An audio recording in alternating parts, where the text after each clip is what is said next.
নমস্কার। আপনারা দেখছেন দেশ দুনিয়া কলকাতা বা ডিডি কলকাতা ওয়ানের নতুন এপিসোড। আজকে আমাদের মধ্যে উপস্থিত আছেন আমাদের বিশেষ অতিথি সুকৃতি রঞ্জন বিশ্বাস, যিনি president joint action committee of Bengali refugees. তার সাথে তিনি লেখক, চিন্তাবিদ, দীর্ঘদিন ধরে উদ্বাস্তু আন্দোলন করছেন। তিনি ব্যাংক এমপ্লয়িজ ইউনিয়নের নেতা ছিলেন অল ইন্ডিয়া। এবং এই যে এনআরসি, সিএএ করা এবং এখন যে ভোটার তালিকায় যে সংশোধন, যে ডিটেল একটা সংশোধনের কাজ তৈরি হচ্ছে বলে আমাদের এখানে বিতর্ক সৃষ্টি হয়েছে, সেই বিষয়টা কি হচ্ছে না হচ্ছে সুকৃতি বাবুর কাছ থেকে ডিটেল আমরা জানতে চাইব। তো সুকৃতি বাবু, আপনাকে আমি এইভাবেই দেখতে চাই যে আপনি এই বিষয়গুলো নিয়ে, বিশেষত বাঙালি উদ্বাস্তুদের নিয়ে যে মূল সমস্যা দেখা দিয়েছে, যে কারা কবে এসছে, কারা কবে আসেনি। এবং এখন একটা অদ্ভুত জিনিস দেখতে পাচ্ছি যে সারা ভারতেই এই বিজেপি শাসিত বিশেষ করে বিভিন্ন রাজ্যে বাংলা ভাষায় যারা কথা বলে, বাঙালি হিন্দু হোক বা মুসলিম হোক, মূলত মুসলিম, তাদেরকে চিহ্নিত করে পুশব্যাক করা হচ্ছে, বলা হচ্ছে নাগরিক নয়, আবার বাংলাদেশ থেকে চলে আসছে। এবং সামগ্রিকভাবে গোটা ভারতে, আসামে, পশ্চিমবঙ্গে তো বটেই, গোটা ভারতে বাঙালি যারা এককালে পার্টিশনের পরে বিভিন্ন সময় উদ্বাস্তু হয়ে চলে এসেছিলেন, পরব নাগরিক হয়েছেন, ভোটার হয়েছেন, তাদের আধার কার্ড আছে, ভোটার কার্ড আছে, তাদেরকে বিতরণের একটা সিলসিলা যাকে বলা হয়, প্রক্রিয়া, সেটা বিজেপি তাদের এজেন্ডার মধ্যে দিয়ে করছে। দ্বিতীয় কথা হলো যে ভোটার তালিকা সংশোধন। আমরা দেখতে পেলাম এবছর বিহারের ইলেকশন আছে, নভেম্বর মাসে হয়তো ইলেকশন হবে।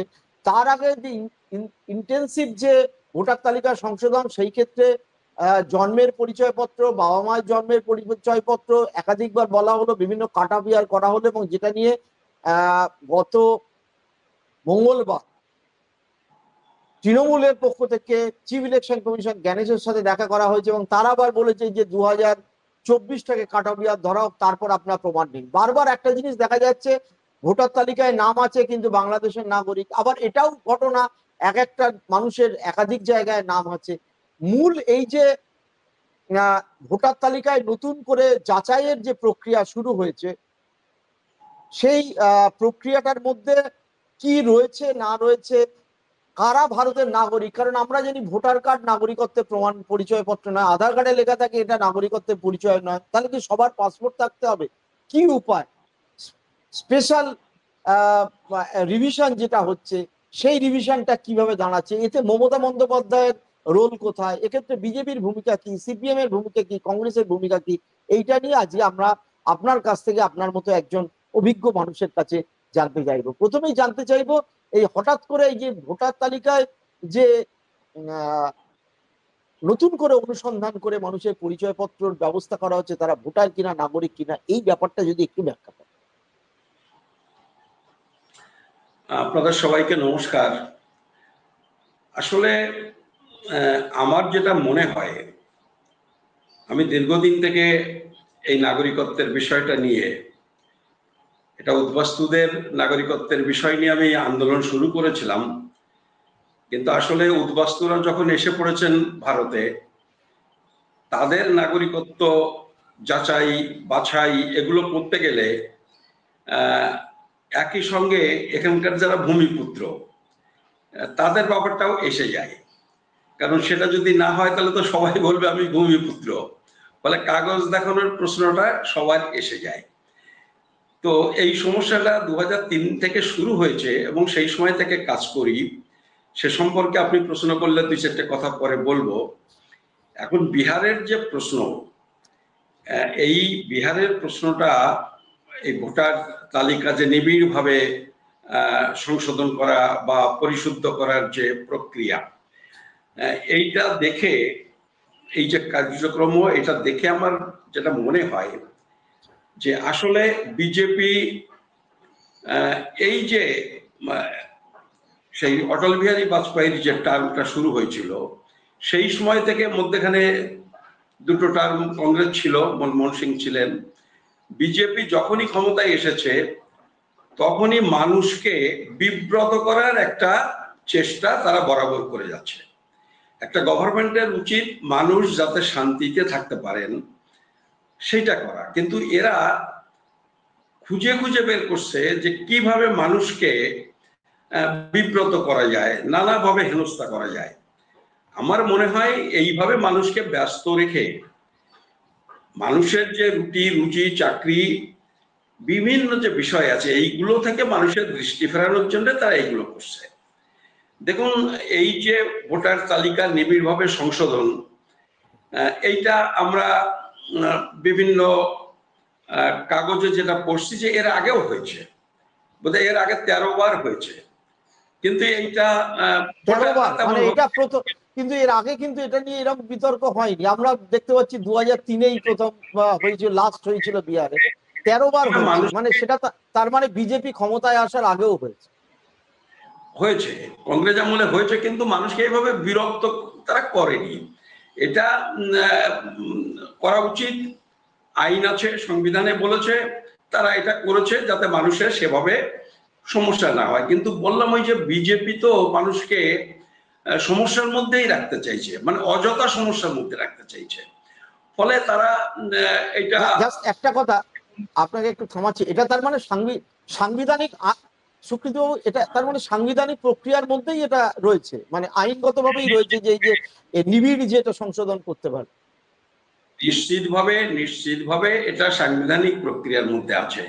কারণ আমরা সবাই জানি যে 326 ধারা আমাদের সংবিধানের, সেখানে বলেছে যে ভোটার হতে গেলে নাগরিক হতে হবে, 18 বছর বয়স হতে হবে, পাগল হলে চলবে না, তারাই ভোটার হবে। ফলে ইলেকশন কমিশন যদি মনে করে যে নানা প্রক্রিয়ার মধ্যে, আমাদের দেশে দুর্নীতি তো একটা সাধারণ জিনিস হয়ে গেছে, নানা দুর্নীতির মধ্যে দিয়ে যদি তারা দেখে যে ভোটার তালিকাটা পরিশুদ্ধ করা দরকার, কিছু আবর্জনা তার মধ্যে ঢুকেছে, সেটা 2 জায়গায় নাম থাকতে পারে, মারা গেছে তার জন্য তাদের নাম বাদ দেওয়ার প্রশ্ন হতে পারে, আবার বিদেশিদের নামের মধ্যে ঢুকে গেছে, এসব নিয়ে তারা এটা পরিশুদ্ধ করার একটা চেষ্টা নিতে পারে, এবং এর আগেও নেওয়া হয়েছে।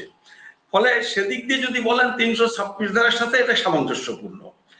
আর এইবারে যখন বলছে নাগরিক কিনা, আমরা বেনাগরিকদের নাম যাচাই বাছাই করব, সেক্ষেত্রে আমাদের দেশের যে নাগরিকত্ব আইন আছে সেই আইন মোতাবেক এটা হবে, এবং যা ঘোষণা করা হয়েছে আমি যেটুকু দেখেছি সেটা সেই আইনের মধ্যে থেকেই তারা বলেছে। কিন্তু মুশকিলটা হলো, ধরুন এই যে আইনগুলো তৈরি হয়েছে, এই আইনগুলোর মধ্যে অনেক গোলমাল আছে। ফলে আজকে যারা এর বিরোধিতা করছেন, মমতা বন্দ্যোপাধ্যায় বলুন বা এই নো এনআরসি বলুন, আর যারা যারা আছে, আইনগুলো যখন তৈরি হয়েছে, যে আইনগুলো আসলে বাস্তবের সাথে সামঞ্জস্যহীন, তখন এইটার বিরুদ্ধে কথা বলা উচিত ছিল। আমি একটা উদাহরণ আপনাকে বলি। আমাদের দেশের সংবিধানের আর্টিকেল 5 ধারাতে বলেছে ভারতবর্ষে যারা জন্মগ্রহণ করবে তারাই জন্মসূত্রে ভারতের নাগরিক হবে, তার মা বাবা কোথাকারকে, এই সমস্ত প্রশ্ন আমাদের সংবিধানে 5 ধারাতে রাখেনি। এবার সংবিধানের ওই 11 ধারা অনুযায়ী, ওই যে 2য় অধ্যায় নাগরিকত্ব আইনে, সংবিধানে 5 ধারা থেকে 11 ধারা, 11 ধারাতে বলেছে যে আরো ডিটেলস ইস্যুর জন্য যদি পার্লামেন্ট আইন করতে চায়, নাগরিকত্ব নিয়ে আইন তৈরি করতে পারবে। এবং সেই সংবিধানের 11 ধারা অনুযায়ী 55 সালে নাগরিকত্ব আইন হয়। 50 সালে নাগরিকত্ব আইনেও কিন্তু জন্মগত নাগরিকত্বের যে প্রশ্ন, যে জন্মগ্রহণ করলেই নাগরিক, সংবিধানের সাথে সামঞ্জস্য রেখে সেটা ছিল। কিন্তু পরবর্তীকালে সেটা পাল্টে ওই যে 1987 সালের 1 জুলাই এই পর্যন্ত বলেছে যে আগের নিয়ম থাকবে, নিজে নাগরিকত্বের প্রমাণ দিতে পারলে মা বাবার কিছু দরকার হবে না। আর সেই জায়গা থেকে আবার 2004 সালের 3রা ডিসেম্বরের আগের দিন পর্যন্ত সেটা আবার বলেছে যে মা বাবা 2 জনের প্রমাণপত্র লাগবে। এই যে নিয়মগুলো পার্লামেন্ট এই যে আইনগুলো তৈরি করেছে, সে জায়গায় কংগ্রেস ছিল, সে জায়গায় বিজেপি ছিল, সিপিএম ছিল, তৃণমূল ছিল, তারা তখন আপত্তি করেনি। এখন যখন সেইটাকে কার্যকরী করার চেষ্টা হচ্ছে, তখন হইগট্টগোল করলে কি হয়, এটা তো আসলে মানুষ বিভ্রান্ত হচ্ছেন। ফলে এদের উচিত আইনটা পরিবর্তন করার জন্য কথা বলা, যে এটাকে আটকে রাখো, আইনটা পরিবর্তন করো, সেই পরিবর্তিত আইন অনুসারে আবার নতুন করে তুমি ভোটার তালিকা পুনর্নবীকরণ, নিবিড়ভাবে পর্যবেক্ষণ যা করবা করো, কিন্তু তা না করে যেটা বলছে মমতা বন্দ্যোপাধ্যায় জানে যে এটা আটকানো যাবে না। আসলে মানুষকে বিভ্রান্ত করে নিজের ফোল্ডে টেনে রাখার জন্য তারা হই হট্টগোল গুলো করছেন, আইনগুলোও কিন্তু তারাই তৈরি করেছেন। ফলে এই প্রবলেমটা আমাদের এখানে হয়ে গেছে। মানে আমি জাস্ট একটু থামাচ্ছি আপনাকে, তার মানে আইন করার সময় এই দলগুলোই ছিল, এবার আইন যখন হয়েছে সেটা ইমপ্লিমেন্ট করা হচ্ছে, এরা বলছে না কেন এটা করা হচ্ছে, বিজেপি করছে। আর এটাও ঘটনা যে বাবা মার সকলের সার্টিফিকেট জন্মসূত্রে দেওয়াও সম্ভব নয়, আরো অন্যান্য যেগুলো আছে দেওয়াই সম্ভব না। মূল আমার যেটা মনে হয়েছে, মহারাষ্ট্র ইলেকশনকে কেন্দ্র করে লোকসভা ভোটের কমাসের মধ্যেই বিধানসভা ভোট হয়, এবং লোকসভা ভোটে যে বিপুল ভাবে ইন্ডিয়া জোট জিতেছিল তারা পরাজিত হয়, দেবেন্দ্র ফডনবিস আর শিবসেনা জোট তারা জয়ী হয়, তার সাথে অজিত পাওয়ারদের যে জোট তারা জয়ী হয়।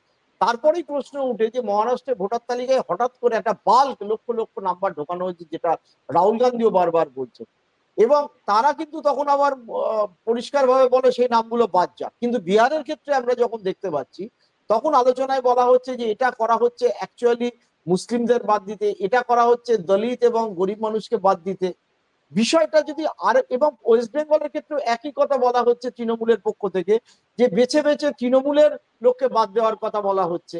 ভাইরাস আবার তৃণমূল অভিযোগ করছে দক্ষিণ চব্বিশ পরগনার একটি জায়গায় দুম করে 5,000 ভোটার কি করে বেড়ে গেল, সেটা বিজেপি ঢুকিয়েছে নাকি সেটাও তদন্তের আওতায় আনতে হবে। আমি একটা প্রশ্ন আপনাকে প্রথমে, মানুষ সাধারণত জানতে চায় যে ভোটার কার্ড আমাদের নাগরিকত্বের পরিচয়পত্র নয়, আধার কার্ডও নয়, সকলের পাসপোর্ট কজনের থাকে? তাহলে নাগরিকত্বের সাধারণ মানুষ, সাধারণ গরিব মানুষ, সাধারণ মধ্যবিত্ত মানুষ, সাধারণ অশিক্ষিত মানুষ যে সইও করতে পারে না, আমাদের দেশে তো কোটি কোটি মানুষ সই পর্যন্ত করতে পারে না বইপত্র, তারা নাগরিক যে আমি সেটা কিভাবে তার প্রমাণ? আপনি তো এই ব্যাপারে এক্সপার্ট, আপনি যদি, আপনি পূর্ববঙ্গ থেকে আসা মানুষ, কি করে নাগরিকত্ব হয় নানা সময় আপনি ব্যাখ্যা করেন, মিটিং এ বোঝান, বলেন, বোঝান মানুষকে, এইটা যদি একটু দর্শকদের পরিষ্কার করেন যে নাগরিকত্ব কিভাবে।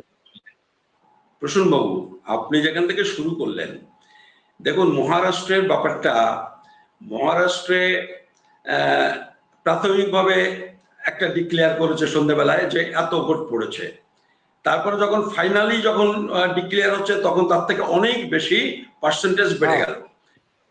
মূল মূল জায়গাগুলো হচ্ছে এগুলো। ফলে এই যে কারচুপিগুলো, সেটা ভোটার তালিকা থেকে অন্যান্য ক্ষেত্রে কারচুপির ব্যাপারটা কংগ্রেস তুলেছে।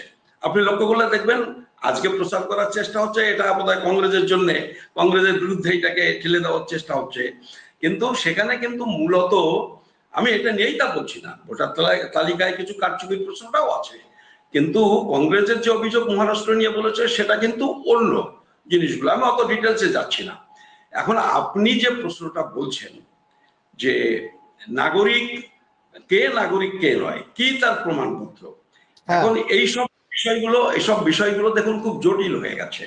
জটিল মানে আমি আপনাকে প্রথমে বলেছি যে আমাদের দেশের লোক যদি এখন জনগণনা রিপোর্ট করে অন্তত 150 কোটি লোক হবে, তো এই 150 কোটি লোকের মধ্যে বাইরের লোক কত হবে? 1 থেকে 1.5 কোটি লোক হতে পারে যারা বহিরাগত, তারা এই দেশের ভূমিপুত্র। ফলে তাদের নাগরিকত্বের একটাই পথ, বাই বার্থ, জন্মসূত্রে নাগরিক। এখন আমি এই শুরুতে যেটা বলেছিলাম যে যখন এই বাই বার্থ ব্যাপারটা শর্ত যুক্ত করা হলো, আগে তো ছিল শর্ত মুক্ত, মা বাবা কোথাকারকে কোনো, কিন্তু যখন শর্ত যুক্ত দুটো হয়েছে, একটা হলো 87 সাল যেটা কংগ্রেসের আমলে হয়েছিল, আরেকটা হলো 2004 সাল যেটা 3 সালে বিজেপি যে মমতা তখন বিজেপি গভর্নমেন্টে ছিল, মমতা অটল বিহারী বাজপেয়ী মন্ত্রিসভাতে ছিলেন, সেটা থাকুক, কিন্তু আইন তো পার্লামেন্টে তৈরি করেছে। গভর্নমেন্টের দায়িত্ব কিছু বেশি হতে পারে, তারা বিলটা এনেছে, কিন্তু সমর্থন তো পার্লামেন্টে তখন হয়েছে, সবাই করেছে। আজকে ধরুন এনআরসি নিয়ে চাচামেচি করছে, এনআরসিটা কি? এনআরসিটা 14A, ওই যে 2003 সালে যে আইন হয়েছে তার 14A ক্লজ হচ্ছে এনআরসি করতে হবে, national register of Indian citizens. তখন মেনে নিয়েছে সবাই, তখন সবাই মেনে নিয়েছে, একদম এইটাতে সর্বসম্মতিক্রমে এটা গৃহীত হয়েছে, সব পার্টি ছিল। গোটা আইনটাতে দুইজন লোক বিরোধিতা করেছিলেন, শঙ্কর রায়চৌধুরী নির্দল সদস্য ছিলেন আর মনমোহন সিং বিরোধী দল ছিলেন, যে বাংলাদেশ থেকে আসা লোকজনের জন্য একটু আলাদা একটা ক্লজ রাখা দরকার। কিন্তু এই যে প্রশ্ন এনআরসি, এইটাতে কেউ বিরোধিতা করেনি, এটা সর্বসম্মতিক্রমে পাশ হয়েছে। আজকে মমতা বন্দ্যোপাধ্যায় যখন বলছে এনআরসি করতে দেবো না, তিনি কি একবারও বলছেন 14A ধারা বাতিল করো? তাহলে এই যে 14A ধারা বাতিল করতে বলছেন না আর বলছেন এনআরসি করতে দেবো না, এর মানে নাকি? এটা মানুষকে বিভ্রান্ত করা, মানে মানুষকে বোকা বানিয়ে নিজের দলে রেখে দেওয়ার চেষ্টা, এটা গলাবাজি ছাড়া আর কিছুই নয়। ফলে এই জিনিসগুলো আজকে বুঝতে হবে। আর আমি যেটা বলছিলাম, এই যে কনস্টিটিউশনই বলেছে শর্ত মুক্ত হলো জন্মসূত্রে নাগরিকত্ব, এটা যখন শর্ত যুক্ত করলো, এটা কনস্টিটিউশন ভায়োলেট হলো না? এইটা তো একটা মামলা করতে পারতো কোনো বড় পলিটিক্যাল পার্টি, যে এইটা আমাদের কনস্টিটিউশনের যে নির্দেশ সেটাকে ভায়োলেট করা হচ্ছে। আমরা করেছিলাম, আমরা জয়েন্ট অ্যাকশন কমিটি 2014 সালে এটা নিয়ে মামলা করেছি, মামলাটা এখনো আছে, এখনো মামলাটা জীবন্ত আছে। কিন্তু আরো কতগুলো ধারা ছিল, আমি সেগুলোতে ডিটেলস যাচ্ছি না, কিন্তু এইটা নিয়েও আমরা করেছিলাম, সেটা এখনো জীবন্ত। কিন্তু আমরা বড় উকিল দিতে পারি না। কিন্তু এইটা কি জানে না, 300 K-19 এর বিরুদ্ধে 300-র উপরে কেস হয়ে গেল, এইগুলো তো কেউ কেস করলো না। K-19 নিয়ে 300-র উপরে কেস হয়ে গেল, অথচ এই যে 49 কোটি লোকের জন্মসূত্রে নাগরিকত্ব ব্যাপারটা এত বড় সমস্যায় ফেলে দিল।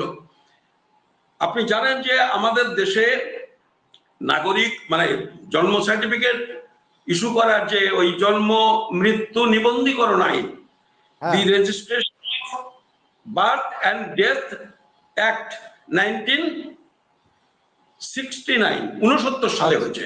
আচ্ছা, তা 69 সালে হলো জন্ম মৃত্যু নিবন্ধীকরণ। তারপরে গভর্নমেন্ট 89 সালে 20 বছর পরে কি করলো? 20 বছর পরে একটা গেজেট নোটিফিকেশন করে বলল যে না, দেখা যাচ্ছে অধিকাংশ লোকের জন্মের সার্টিফিকেট নেই, ফলে 69 সাল না 89 সালের পরে যারা জন্মগ্রহণ করবেন তাদের কিন্তু এই বার্থ সার্টিফিকেটটা মাস্ট। তখনও দেখলো লোকের নেই, তারপরে তারা ওটা আবার পেছলো 2016-17 সালে এসে বলল না 69 সালও নয়, কারণ তারা যে পরিসংখ্যান পাচ্ছেন তাদের দেখছেন তাহলে মানে ঠকবাজতে গা উজাড় হয়ে যাবে, ভারতের অর্ধেক লোক বেনাগরিক হয়ে যাবে, তারা আবার পিছিয়ে এলো। Ultimately the registration of birth and death amendment act 2023 এই 23 সালে এইটা অ্যামেন্ড করলো, করে কি বললো? করে বললো যে 2023 সালের 1 অক্টোবরের পরে যারা জন্মগ্রহণ করবেন তাদের জন্মের সার্টিফিকেট মাস্ট, জন্মসূত্রে নাগরিকত্বের আর কোনো ডকুমেন্ট অ্যাকসেপ্ট করা হবে না। বললো পরিসংখ্যান নিয়ে দেখছে যে এটা কার্যকরী করা অবাস্তব, তারা এইভাবে পিছিয়ে এসছে। তুমি ওই ব্যাপারে যখন পিছিয়ে এসো, এবং সেই সময় বলেছে অল্টারনেটিভ ডকুমেন্টের কথা বলেছে, যে বার্থ সার্টিফিকেট না থাকলে স্কুল সার্টিফিকেট ইত্যাদি ইত্যাদি যেগুলো বলেছে, হ্যাঁ, যেটা এখানেও 11টা ডকুমেন্টের কথা বলেছে, কিন্তু ভিত্তি সব এক, সবে কিন্তু ওই নাগরিকত্বের ওই কাগজপত্রেরই ভিত্তি, পাসপোর্ট করার কাগজপত্রেরই ভিত্তি, ওই সামান্য একটু এদিক ওদিক হতে পারে, নাও হতে পারে। তো এইটা করেছে, তাহলে মমতা বন্দ্যোপাধ্যায় যেটা বলছে 24 সালটাকে ভিত্তিবর্ষ করো, করলে হয়ে যায়। আমরা তো বরাবরই বলছি যে তোমরা এই এনআরসি করো, যা করো, তোমরা আগে একটা আইন তৈরি করো যে ভারতবর্ষে যারা স্থায়ীভাবে বসবাস করেন তারা ভারতবর্ষের নাগরিক। তুমি এইটা আইনটা করো, করে তুমি এবারে এনআরসি অমুক তমুক সব করে নাও, এবং তারপর থেকে যারা আসবেন তারা আইন মেনে নাগরিকত্ব নেবেন, না আসলে তুমি ফেরত দাও। না হলে তুমি একটা লোক এসছে 50-এর দশকে, তুমি কিচ্ছু বললে না, তুমি কিছুই বলনি, তারা এখানে এসে রেশন কার্ড একটু একটু করে যেভাবে হোক রেশন কার্ড ভোটার কার্ড করলো, তুমি কিচ্ছু বললে না, বিএসএফ বললো না, পুলিশ বললো না। তুমি এখন 50 বছর পরে না তুমি এদেশে অনুপ্রবেশকারী, এইবারের লোকটাকে যদি তুমি তাড়িয়ে দাও সে যাবে কোথায়? কিন্তু যখনই এসেছে তখনই যদি তাকে ফেরত পাঠাতো তাহলে তার অত কষ্ট হতো না, এবং ওপার বাংলাতেও একটা খবর পৌঁছে যেত, একটা মেসেজ যেত যে ভারতে গেলে জায়গা হয় না, তারা আসতো না, সেখানে লড়াই করে তারা বেঁচে থাকার চেষ্টা করতো, তুমি সেটা করোনি। তুমি এখন 30 বছর 50 বছর বসবাস করার পরে এটা বলছো, ফলে এটা অত্যন্ত অনৈতিক। আমি আইনগত কথা বলছি না, এটা অনৈতিক, বেআইনি আমি বলছি না। ফলে এই নীতির সাথে মিলিয়ে, নৈতিকতার সাথে মিলিয়ে, মানবিকতার সাথে মিলিয়ে আইনটা তৈরি করা দরকার। ফলে আন্দোলনটা হওয়া উচিত। মমতা বন্দ্যোপাধ্যায়, কংগ্রেস, সবাই তাদের উচিত এই যে কন্ডিশন, এই যে অবস্থা, এই পরিপ্রেক্ষিত মাথায় রেখে, বাস্তবতা সামনে রেখে আইনটাকে সংশোধন করে নিয়ে সেখান থেকে আবার যাত্রা শুরু করা, কোনো সমস্যা নেই। খুব ভালো কথা বলেছেন। এই প্রসঙ্গে আমি জাস্ট দুটো আরো বিষয় আনতে চাই। সেটা হলো, 1 নম্বর, আপনি জানেন যে আসামে একটা বিপুল সংখ্যক বাংলাভাষী নাগরিক, সেটা তাদেরকে ডিভোটার করে রাখা হয়েছে, তাদেরকে কনসেন্ট্রেশন ক্যাম্পে পাঠায়, কখনো পুশব্যাক করে ডিভোটারদের, এবং তাদেরকে নাগরিকত্বের প্রমাণ এমন দেখা যাচ্ছে যে মাকে পাঠিয়ে দিচ্ছে বাংলাদেশে বা ক্যাম্পে বন্দি করে রাখছে, ছেলে বা স্বামী পড়ে রয়েছে, তারা নাগরিক। এই যে একটা অদ্ভুত একটা পরিস্থিতি সৃষ্টি হয়েছে, এবং হেমন্ত বিশ্ব শর্মা আসার পরে এটাতে আরো বেশি জোর দেওয়া হচ্ছে। তাতে বাঙালিরা মূলত যেভাবে স্কেয়ার্স, ভীত, ঠিক একই জিনিস ভারতের অন্যান্য অংশে। ভারতের এখন যা ভৌগোলিক অবস্থান, আর্থিক অবস্থা, তাতে যে কোনো রাজ্যের মানুষ যে কোনো রাজ্যে কাজে যায়, এবং বহু বাঙালি বাংলা ভাষাভাষী, তারা হিন্দু হোক মুসলমান হোক, তারা গোটা ভারতে বিশেষত হিন্দি বলয়ে রয়েছে, কর্ণাটকে রয়েছে, মহারাষ্ট্রে রয়েছে, উড়িষ্যায় রয়েছে। এবং অদ্ভুতভাবে এই পরিযায়ী শ্রমিকদের দেখে দেখে কে নাগরিক কে নাগরিক নয় বাঁচা হচ্ছে। তার মধ্যে কিছু ধরা পড়ছে আবার বাংলাদেশি, যে কারণে গুজরাটে সম্প্রতি আমরা দেখলাম যে যতজনকে একটা মাঠের মধ্যে বসিয়ে পরীক্ষা করা হলো, তার মধ্যে কিছু বাংলা ধরা পড়লো। এই জায়গাটায় আসছে, কিছু লোক ধরা পড়ছে, কিছু লোক ধরা পড়ছে না। যারা ধরা পড়ছে তাদের কিভাবেই বা জীবন যন্ত্রণায় ফেস করছে। বাবাকে পাঠিয়ে দেওয়া হলো, মা ছেলে এখানে রয়ে গেল, বা মাকে পাঠিয়ে দেওয়া হলো, ছেলে বাবা এখানে পড়ে রইলো। তো এই যে বাঙালিদের উপর সামগ্রিকভাবে পার্টিশনের পরবর্তীকালে যে দুর্বিষহ অবস্থার যে ঘটনা ঘটতে চলেছে, আপনি নিজে একজন পার্টিশনের শিকার। আমাদেরও বাবাদের যদিও যশোরে বাড়ি ছিল, কলকাতাতেও ছিল, আসা যাওয়া করতো, তাহলে কিন্তু পার্টিশনের পরেই চলে আসে সাতক্ষীরা থেকে। এই যে বিপুল সংখ্যক মানুষের আজকে নতুন করে একটা অদ্ভুত ভাবে আতঙ্কের মধ্যে রয়েছে, এই ব্যাপারটা যদি একটু ব্যাখ্যা করতেন। দেখুন, আপনি আসাম দিয়ে শুরু করলেন, আমি আপনাকে একটা ইনফরমেশন বলি।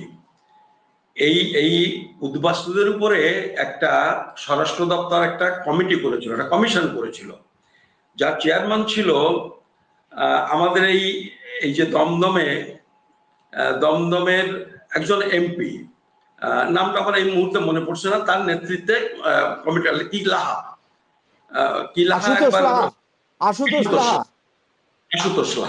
আশুতোষ লাহা সেই কমিটির চেয়ারম্যান ছিলেন। সেই রিপোর্টটা যদি আপনি দেখেন, তাতে দেখবেন যে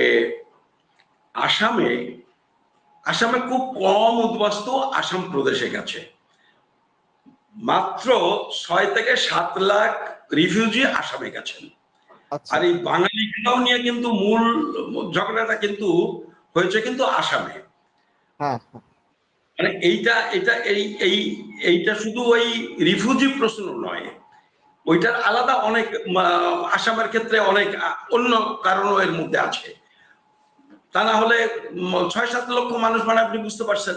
এবং 71 সালের পরে ওই যে বাঙালি খেদাও আন্দোলনের ফলে মানুষজন প্র্যাকটিক্যালি 71-এর পরে আসামে যায়নি। ওই ফ্যামিলির যাদের অর্ধেক এসে গেছে, বাকি অর্ধেক গেল, এরকম কিছু লোক ছাড়া লোক চলে গেছে ত্রিপুরায়, অথবা লোক এসছে পশ্চিমবাংলায়। আসামের লোক কম গেছে। আর আসামের ব্যাপারটা, ওই আসামে ওই গোলমালের কারণে, যেটা রাজীব গান্ধী যে আসাম চুক্তি করেছিল, তাতে আপনারা জানেন যে আসামের যে ভিত্তিবর্ষ সেটা কিন্তু 1971 একমাত্র। আর কিন্তু রেস্ট অফ ইন্ডিয়া, ভারতের অন্যান্য জায়গায় কিন্তু ভিত্তিবর্ষ 1948 সালের 19শে জুলাই, সেটা কিন্তু এখনো পরিবর্তন হয়নি। এইটা কিন্তু এখনো সংবিধান, বুঝলাম তো, এটা আইন না, এটা এখনো সংবিধান যে 48 সালের 19শে জুলাই ভিত্তিবর্ষ। অথচ তারপর তো অজস্র মানুষ এসছে না। আগের প্রশ্নটারও উত্তরটি বলেনি। এই 19শে জুলাইয়ের মানেটা হলো, সংবিধান বলেছে 1948 সালের 19শে জুলাই, তারপরে যে কোনো মানুষ পৃথিবীর যে কোনো দেশ থেকে, যে কোনো ধর্মের মানুষ যদি ভারতে আসেন, তিনি নাগরিকত্ব পাবেন, কিন্তু তাকে আবেদন করে নাগরিকত্ব নিতে হবে। তার মানে সিটিজেনশিপ, তার মানে সিটিজেনশিপ বাই রেজিস্ট্রেশন অথবা সিটিজেনশিপ বাই ন্যাশনালাইজেশন। এই ছাড়া অন্য কোনো পথ আজকে পর্যন্ত, মানে আজকে পর্যন্ত অন্য কোনো পথ নেই। আর ওই জন্মসূত্রে যেটা বললাম সেটা এই দেশে জন্মগ্রহণ করলে তারও এরকম ভাবে পরিবর্তন হয়েছে। আসামের ক্ষেত্রে কিন্তু করেছে অনেকটা সরল করেছে, অনেকটা সুবিধে করে দিয়েছে। বলেছে 71 সাল একটা ভিত্তিবর্ষ, ওই যে 25শে মার্চ, তার আগে আসামে গিয়ে থাকে কেউ, তার আগে আসামে বসবাস করে, তার 14টা ডকুমেন্ট বলেছে সুপ্রিম কোর্ট। এই যে 14টা ডকুমেন্ট যেটা বলেছে, ওই যে এনআরসির সময় বারবার যে কয়েকগুলো, এই কেসের মধ্যে ছিলাম এবং আমাদের একটা বড় ভূমিকা ছিল, সেটা যদি কখনো আপনার সাথে কথা হয় আমি জানাবো, না হলে আরো 3-4 লক্ষ লোক বেড়ে যেত, কি 6 লক্ষ লোক আরো বেড়ে যেত 19 লক্ষ জায়গায়। মানে তারা বলেছিল ওই প্রতীক্ষা জেলা এবং ডাবল ইঞ্জিন সরকার, তারা হলফনামা দিয়ে বলেছিল বর্ডার স্লিপটা যেন গ্রাহ্য না হয়, সিটিজেনশিপ সার্টিফিকেট যেন গ্রাহ্য না হয়, এবং আসামে ওই যে ক্যাম্পে একটা কার্ড দিয়েছিল ওই রেশন দেওয়ার জন্য, ওই কার্ডটাও যেন গৃহীত না হয়। কিন্তু আসলে ওই যে 6 লক্ষ লোক যারা গেছে আসামে, তাদের তো এই 3টে ডকুমেন্ট ছাড়া নেই।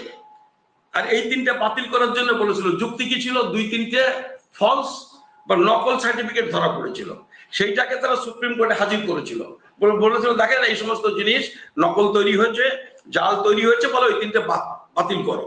সেখানে একমাত্র আমাদের সংগঠন আমরাই লড়াই করে ওই 3টে ডকুমেন্টকে বাঁচিয়েছিলাম, কারণ উদ্বাস্তু সমিতি আজ পর্যন্ত মামলা করেনি, তারা পার্টি নয়, ফলে সেটা একটা জায়গা। তো এইবারে যে 71 করলো, 71-এর আগে ওই কেসে বলে দিল 14টা ডকুমেন্ট, এই 14টার যে কোনো একটা যদি দেখাতে পারে যে সে 71-এর আগে বসবাস করছে, তাহলে সে ভারতের নাগরিক, তাকে দরখাস্ত করতে হবে না। বুঝতে পেরেছেন? আমাদের কাতে যেমন করেছে 20টা ডকুমেন্ট 2014-এর আগে এসেছে, এটা করে বলেছে তারা দরখাস্ত করতে পারবে, আর আসামে বললো দরখাস্ত করার লাগবে না। রাজীব গান্ধীর আমলে, কংগ্রেসের আমলে যেটা হয়েছিল, তার আগে এসেছে, এটা তিনি নাগরিক, ফলে সেখানে কিন্তু এই সুবিধাটা ছিল। দলিল দেখাতে হয়, দেখেছি।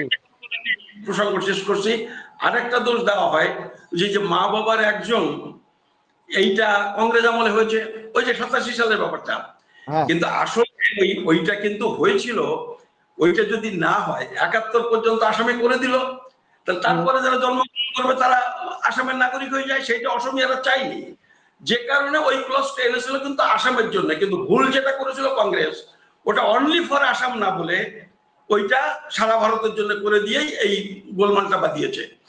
কারণ আসামের আসাম চুক্তির কোনো মানে থাকে না, বুঝতে পেরেছেন? এই ভুলটা তারা করে ফেলেছিল, এটা অনেক সময় অফিসাররাও করে, জানি না পার্লামেন্টে কি হয়েছিল।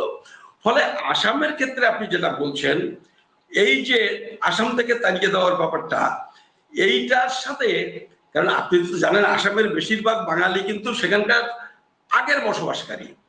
আপনি যদি এখন 7টা জেলা হয়েছে, সেখানে কোন সুদূর আমল থেকে সেখানে বাঙালিরা বসবাস করে, মানে বরাক উপত্যকা, তারা বহু আগে থেকে বসবাস করে, তারাই মেজরিটি।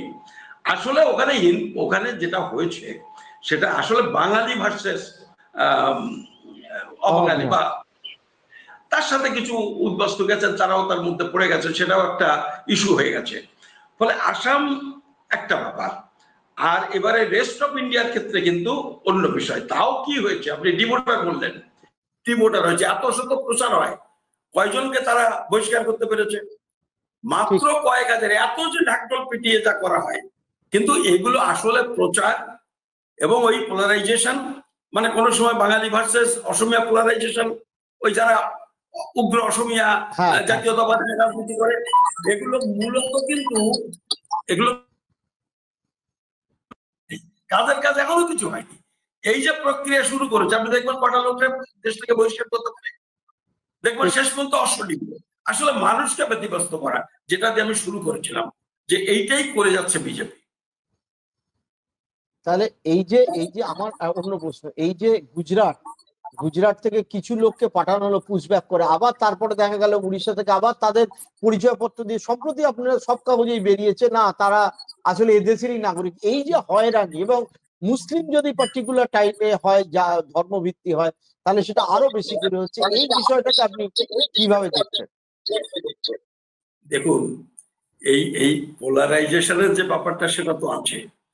কিছু মানুষ বাংলাদেশ থেকে, গরিব মানুষ, এই দেখবেন যত একসময় ছাতি সারাই করা, অধিকাংশ বাংলাদেশ থেকে গরিব মুসলমানরা ফরিদপুর থেকে আসতো, ফরিদপুর থেকে আসতো। তারপর দেখা যায় কাগজ পোড়ানি, হ্যাঁ, তারা ওই ওপার বাংলা থেকে এসে এই সমস্ত কাজগুলো করে। ইটভাটাতে কিছু লোক কাজ করে, এরকম কাজ গরিব মানুষ আপনি এইটা পৃথিবীর সব জায়গায় পাবেন, বেঁচে থাকার জন্য তারা যান। কিন্তু আমি আপনাকে এইটা নিশ্চিত করে বলতে পারি, সাধারণভাবে ওই দেশের মুসলমান যারা আসেন তারা এই দেশের নাগরিকত্ব চান না, এই দেশে থাকতেও চান না। কাজকর্ম করেন, 10,000 টাকা জমলে তারা ওই দেশে পাঠান, ওই যশোরে 1 খন্ড জমি কেনার জন্য ওই বাড়িতে পাঠান। আবার দেখুন, এই যখন একটু চাপ পড়েছে তারা দলে দলে চলে যাওয়ার চেষ্টা করছে। কেউ কেউ থানাতে আত্মসমর্পণ করেছে, 10-15 জনের একটা গ্রুপ, কিছু লোকরা ধরেছে যারা ফিরে যাচ্ছে। তার মানে কি, তারা যখন দেখছে যেখানে অসুবিধা তারা চলে যাচ্ছে তাদের দেশে, তাদের নাগরিকত্ব নিয়ে মাথা ব্যথা নেই। কিন্তু আবার কি হয়, ধরুন আমাদের মসলন্দপুর স্টেশন, বাংলাদেশে একটা লোক এসে একটা চায়ের দোকান করেছিল, ভালো চলে। সে আবার ভাবে যে আমি যদি চলে যাই বাংলাদেশে গিয়ে কি করে খাবো, দোকানটা ভালো চলে, একটা পানের দোকান, ফলে আস্তে আস্তে থেকে যাওয়ার চেষ্টা করে, কাগজপত্র তৈরি করে। এটা একেবারে নমিনাল, মানে এগুলো নেগলিজেবল। এইগুলো নিয়ে দেশের আইন নীতি এগুলো তৈরি করার কোনো অর্থ, ফলে মুসলমান এখানে ফ্যাক্টর। ওই মুসলমানের কথা বলে যেটা করছে সেটা হচ্ছে পোলারাইজেশন। ওই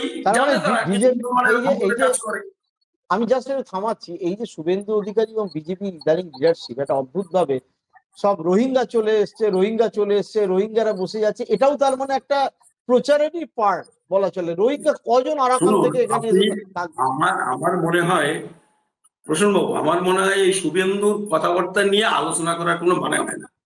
ওটাকে যারা মানুষ বলে মনে করে তারা আলোচনা করে।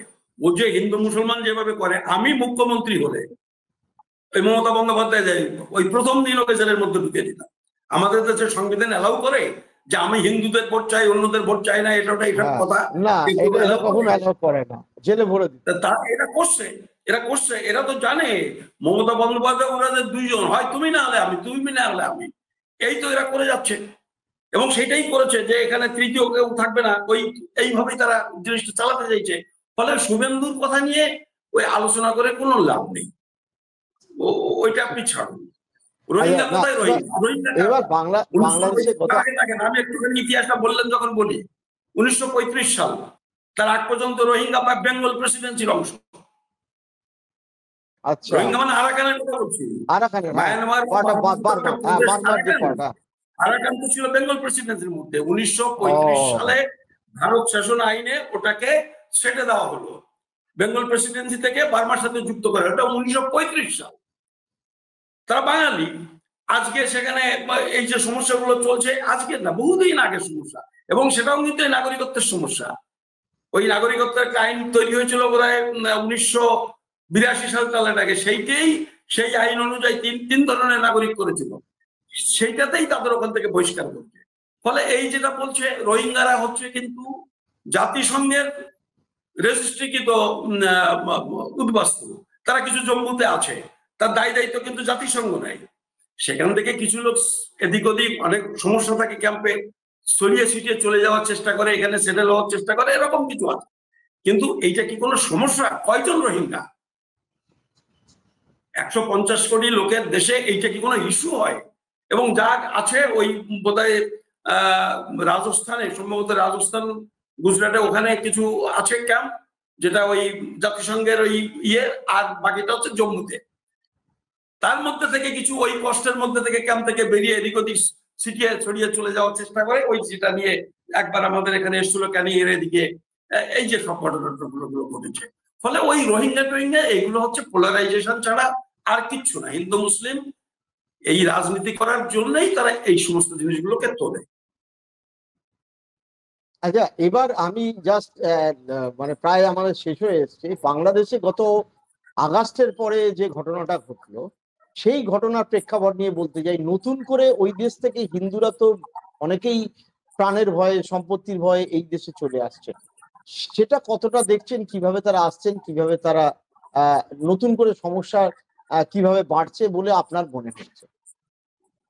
এবং আপনার দেখুন একটা আমি ভিডিও দেখলাম, আর একটা সঙ্গে যোগ করি, যে আপনি বারণও করছেন যে মানুষ দুম করে যেন চলে না আসে, তারপরে তারা এদেশ থেকেও বিতাড়িত হবে, ওই দেশেও যেতে পারবে না, একটা অদ্ভুত অবস্থার সৃষ্টি হবে। এটা নিয়ে আপনার একটা আলোচনাও আমি শুনলাম, এইটা যদি একটু আপনি এক্সপ্লেন করেন। দেখুন, আমি এই ইউনূস সাহেব ক্ষমতায় আসবার পরে দুবার আমি বাংলাদেশে গেছি। আমি বাংলাদেশে, আমার জন্ম, কলেজ লেভেল লাইফে আমি বাংলাদেশে পড়েছি। প্রচুর বন্ধু বান্ধব, আত্মীয় স্বজন, নিজের দাদাও আছে, আমাদের বাড়িও আছে। আমার নিজের দাদা, আমার মেজদা এখনো রয়েছে, তার ফ্যামিলি সবাই আছে, আমার বংশের লোক, আমার গ্রামের লোক। সারা বাংলাদেশের সবকটা জেলা ছড়িয়ে আমি এখানে বসে বসে সবকটা জেলার টেলিফোনে খবর নিতে পারি এবং নিয়েছি। ফলে দেখুন, প্রত্যেকটা দেশে আমাদের আমাদের এদিকে কেন, গোটা পৃথিবীতেই এখন যারা সংখ্যালঘু, সে ভাষাগত সংখ্যালঘু হোক, গায়ের রঙের সংখ্যালঘু হোক, ধর্মীয় সংখ্যালঘু হোক, সংখ্যালঘুদের কিছু সমস্যা সারা পৃথিবী জুড়ে সব দেশে আছে।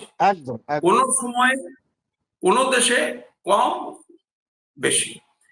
ফলে বাংলাদেশেও একটা সমস্যা নেই সংখ্যালঘুদের, তা নয়, সংখ্যালঘুদের একটা সমস্যা আছে। কিন্তু আমরা তো পাকিস্তান, ভারতে, বাংলাদেশে বাস করি। আপনি যদি আমাকে বলেন, এটা আমরা একটু তুলনামূলক আলোচনা করলে আমাদের বুঝতে সুবিধা হয়। তাতে আমি বলছি যে এখানকার সংখ্যালঘুরা, ভারতের সংখ্যালঘুরা যেমন আছেন, তার থেকে অনেক ভালো আছেন বাংলাদেশের সংখ্যালঘু। সে আপনি যদি দাঙ্গা হাঙ্গামার প্রশ্নে যদি বলেন, তাহলেও বাংলাদেশে আপনি পরিসংখ্যান নিয়ে আলোচনা করেন, বাংলাদেশে দাঙ্গা হাঙ্গামা ৭১-এর পরে তো প্রায় নেই।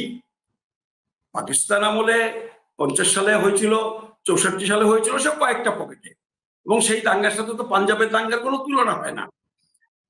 এটা হয়েছিল ৭১-এর পরে প্রায় নেই। আর আপনি আমার ভারতের কথা দেখুন, এটা একটা দিকে। এবার সুযোগ সুবিধার প্রশ্ন বলুন, সাচার কমিটি যদি বলেন, আমাদের পশ্চিম বাংলা তো মুসলমানদের মক্কা বলা হতো না, তা পশ্চিমবঙ্গের সাচার কমিটি যদি দেখেন, ২৭% লোক, আমি বলছি যে ২০১১ সালের ২০০১ সালের সেন্সাস, কারণ ২০০৬ বোধহয় সাচার কমিটি হয়েছিল।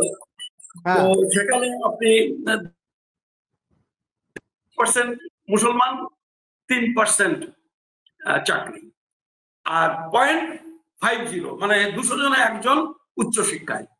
বাংলাদেশে ৮-১০% হিন্দু, তারা ২০-২২% সরকারি চাকরি করে। সমস্ত সুযোগ সুবিধার ক্ষেত্রে তাদের সংখ্যার অনুপাতে বেশি আছে। যদি রাজনীতি কমিউনাল হয়, প্রশাসন কমিউনাল হয়, এটা হয় না এখনকার না। আমি পরিসংখ্যান দিয়ে আপনাকে বলছি যে কোনোদিনের কথা, আমি আজকের কথা আমি বলছি, পরের দুটো কথা, তারা সেখানে সুযোগ সুবিধার ক্ষেত্রে দাঙ্গা হাঙ্গামার প্রশ্নে তুলনামূলকভাবে অনেক বেটার আছে। মানে আমি ভারতের তুলনার কথা বলছি, এবং সাধারণ আছে। এই যেটা হয়েছে, হওয়ার পরে যেটা হয়েছে, সেটা হিন্দু হিসেবে আক্রমণ হয়েছে, একেবারে একটাও হয়নি আমি বলছি না, কিন্তু এইটা বলতে পারি যে হিন্দু হিসেবে আক্রমণ হয়নি। কিন্তু হিন্দুদের মধ্যে তো কিছু লোক আমলিগ বাড়াবাড়ি করেছে, সেরকম কিছু লোকের উপরে হয়েছে। ধরুন আমি এই মসজিদ মাস্টারের এলাকার কথা বলি, এই যে বসিরহাটের দিকে ২০১১ সালে তৃণমূল ক্ষমতায় এসছে। আপনি যান এখন, সেখানে এখনো আমি একটা গ্রামের ৬-৭টা পরিবার জানি যারা আজ পর্যন্ত তৃণমূলের ভয়ে তারা গ্রামে আসতে পারেনি। ১১ সালে তৃণমূল ক্ষমতায় এসছে, তারা মুসলমান। তার মানে কি, তারা কি মুসলমান হিসেবে নির্যাতিত, এই কথা বলতে হবে? এটা রাজনৈতিক কারণে। ফলে বাংলাদেশে এরকম ২-৪টে ঘটনা, এবং তাও খুব কম, ২-৪টে ঘটনা ঘটেছে। কিন্তু আলাদা করে আগে যা ছিল, হাসিনার আমলে যা ছিল, তার থেকে ইউনূসের আমলে বেশি হয়েছে, এরকম কথা আমি কম হয়েছে নাই বা বললাম, কিন্তু তার থেকে বেশি হয়েছে এ কথা বলার কোনো কারণ নেই। এরকম কোন তথ্য সার্ভে যদি আপনি করেন পাবেন না, এটা আমি আপনাকে গ্যারান্টি দিয়ে বলতে পারি। আপনি যেটা বললেন, এটা তো একেবারেই সাধারণ যা ভারতীয় মিডিয়া বা সাধারণ যে ধারণা, তার একেবারে বিপরীত দিকে যাচ্ছে। তারা বলছে মিডিয়া মানে তো মোদি, শোনেন, মিডিয়া মানে তো মোদি। আর বাংলাদেশে হিন্দুদের ইটা আপনি নেন, আমি তো বলছি যখন হাসিনা ছিল, আমি বহুবার বলেছি বহু জায়গায়, হাসিনা যখন ক্ষমতায়, তখন যদি বাংলাদেশে গণভোট হতো যে মোদি আর হাসিনা, হাসিনাকে তো 100% হিন্দুরা ভোট দেয়, কিন্তু মোদি আর হাসিনা যদি গণভোট হয় 5টা ভোটও পেত না হাসিনা, তারা সব মোদির ভক্ত। ফলে এই যা কিছু হচ্ছে, হ্যাঁ, এর মধ্যে এদের সাথে তাদের একটা লিঙ্ক এদিক ওদিক করে, এটা হচ্ছে এই প্রচারের মধ্যে সততা নেই বললেই চলে। মানে আমি পার্সেন্টেজ বলছি না, প্রায় নেই বললেই চলে। এটা একটা তৈরি করা হয়েছে, এই নির্বাচন, বাংলার নির্বাচনকে মাথায় রেখে এইগুলো করা হয়েছে। এর মধ্যে কোনো সততা নেই। আপনি টেলিফোন করবেন, আমি দেবো আপনাকে প্রত্যেকটা জেলার হিন্দুদের টেলিফোন নাম্বার দিয়ে কথা বলে নেবেন আপনি। আমরা একেবারে শেষ প্রশ্নের সেই জায়গাতেই ফিরে আসি। তাহলে এই যে ভোটার তালিকায় যে একেবারে ইন্টেন্সিভ যে একটা রিভিশনের যে ব্যাপারটা, প্রক্রিয়াটা, সেটা বলা হচ্ছে যেটা, সেটা পলিটিক্যাল। মূলত আইন পরিবর্তন না করে এইটার উপরে এইভাবে করাটা তো তাহলে কোনো জাস্টিফিকেশন। শোনেন, আমি বলছি পলিটিক্যাল মানে এই না যে ওর থেকে বেশি বিজেপি ভোট বাদ পড়বে কি বেশি তৃণমূলে বাদ পড়বে, বিষয়টা তা না। এই পলিটিক্যাল, এই যে রিভিশনটা হচ্ছে, এইটা দিয়ে এরা প্রচার করবে মুসলমানদের বাদ দেওয়ার জন্য। এই সমস্ত এই প্রচারটা বিজেপি নিয়ে যাবে। বাংলায় ওইরকম রিভিশন হলে আমি আপনাকে বলছি বেশিরভাগ বিজেপির ভোট বাদ পড়বে। কারণ খালি করে যে সমস্ত লোকজন এসছে, আমি তো নমশূদ্র সম্প্রদায়ের মানুষ, হ্যাঁ, আপনি বলতে পারেন 98% নমশূদ্ররা ভোট দেয় বিজেপিকে, আর 98% মানে নমশূদ্র যদি ওই রিভিশন যদি ঠিকঠাক হয়, তাহলে 98 মধ্যে 90% বাদ পড়বে। ফলে এইটা ওই কয়েকজন কাদের ভোটার বাদ পড়লো এইটা প্রশ্ন না, এইটা নিয়ে ওরা যে সাম্প্রদায়িক প্রচারটা, মেরুকরণটা করার জন্যই এই সমস্ত জিনিসগুলো করছে। এটা রাজনৈতিক, মানে এই অর্থে রাজনৈতিক। আর এই রিভিশনে আপনি বিহারে দেখবেন অশ্বডিম্ব প্রসব করবে, কয়জন লোক